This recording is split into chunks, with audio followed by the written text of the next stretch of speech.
So, a fresh new week has arrived, and here on this channel, that means one thing and one thing only. Every weekend, I post an episode of this series we do called Your Take Not Mine, where I turn to you, the viewers, to give me your hottest NBA takes of the week based on what's going on at the time, and I then choose my favorite submissions and discuss them in a video. This week, the FIBA World Cup got underway with tons of NBA talent participating and representing their countries, trying to make their nations proud, and we also had some more rumors start to swirl. So we still definitely have plenty to discuss. In order to submit your takes, I make a community post on either the day of or the day before the video, similar to the one that you see on your screen now. So if you want a chance to be featured in a future episode, be sure to stay on the lookout for that. Before we start though, it turns out a good amount of you watching right now aren't even subscribed to the channel, so if you enjoy the content, consider hitting the subscribe button, as not only does it help out a ton, but also very much appreciated. Now with that being said, let's begin.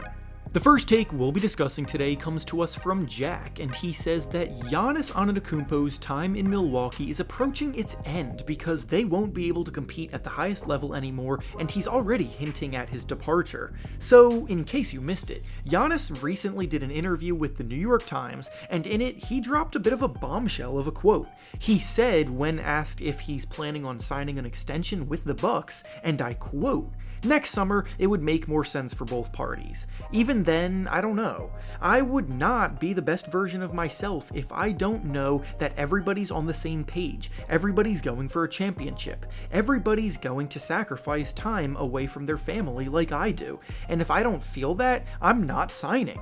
Well, the last part of that quote is definitely a wake-up call for the entire Milwaukee organization, so now the question becomes whether or not the Bucks will be able to do enough to convince Giannis that they still have a future contending for titles. This offseason was a big one for the Bucks, because both Chris Middleton and Brook Lopez were free agents, and they both easily could have walked away. Instead, the team successfully lured them back, re-signing both players to keep the band together, which is objectively great news for them. But then when you take a step back and look at their current landscape, you realize that things aren't necessarily all sunshine and rainbows. After returning from his injury last year, Chris Middleton wasn't quite the all-star caliber player that he used to be. Even with Middleton playing the best basketball of his season at the end of the year and in the playoffs, the Bucks still got bounced in the first round as the 1 seed, which is unquestionably a failure of a season. Besides bringing back Middleton and Lopez, their only notable addition was Malik Beasley, who is as streaky of a shooter as it gets. The Bucks are obviously a very good team still, as demonstrated by the fact that they were the 1 seed in the first place, but every year another team in the Eastern Conference makes up ground on them, with a few having arguably passed them up already. I think this upcoming season is actually monumental to the future of the Bucks, because if they don't go on a deep playoff run, I am fully buying into the smoke that Giannis is putting out there, and truly do believe that he would look for greener pastures elsewhere at the end of his contract, because the Bucks don't really have many expendable assets to bolster the roster right now, and their core alongside him aren't getting any younger.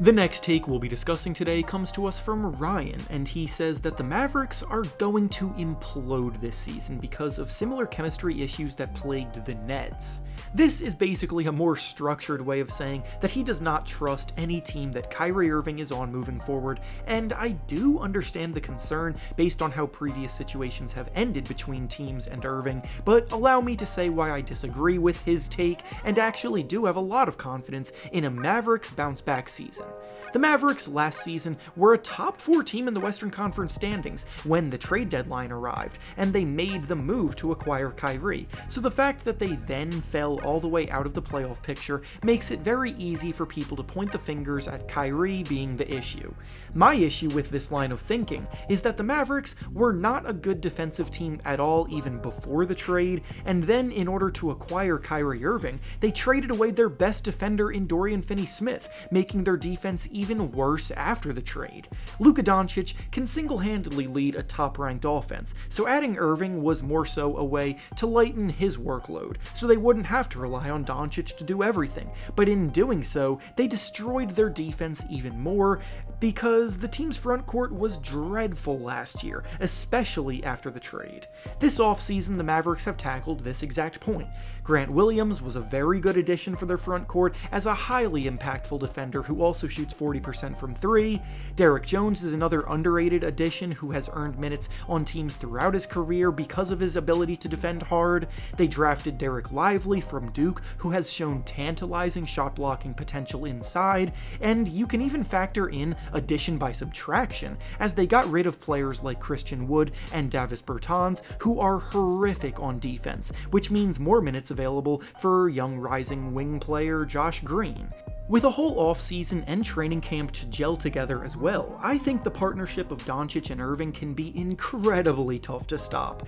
and with an improved defensive front court around them, they're much more equipped to compete again right now. And finally, the last take we'll be discussing today comes to us from Deez, and he says that Trae Young's playstyle actually contributes more to winning than Ja Morant's does. This is an especially spicy take that caught my eye because right now Trae Young's reputation amongst fans is pretty low, all things considered, and outside of Ja Morant's off-the-court situation, he's typically held in high regard around the league as a top point guard. Ironically enough, though, Trae Young is the one who has led his Hawks team deeper in the playoffs, having led a conference finals appearance back in 2021, while Morant's Grizzlies have only ever made it out of the first round once. This is actually a really interesting debate because I'm kinda torn on which one I side with. On one hand, Ja Morant came to a Grizzlies team that was expected to be rebuilding and immediately helped lead them to playoff berths year after year as a rookie, and the Grizzlies have finished top 2 in the Western Conference standings in back-to-back seasons.